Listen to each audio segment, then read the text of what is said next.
সরোবরে কি চলছে সেটা দেখা। অর্ধগঠিত শরীর বা ওই ধরনের কিছু,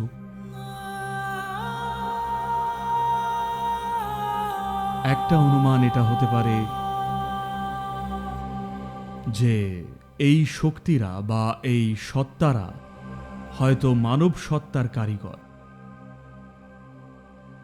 আরেকটা হতে পারে হয়তো তারা চেষ্টা করছে ভবিষ্যৎ মানব সত্তা গড়ার, অথবা তারা গবেষণা করছিল কিছু একটা বানানো।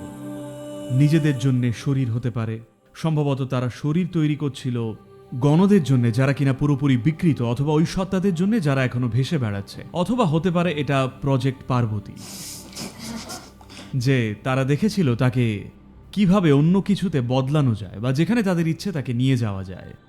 সতীর শরীর সব জায়গায় ছড়িয়ে পড়েছিল সেটা আমরা জানি, কিন্তু পার্বতীরটা আমরা জানি না। এগুলো সবই অনুমান।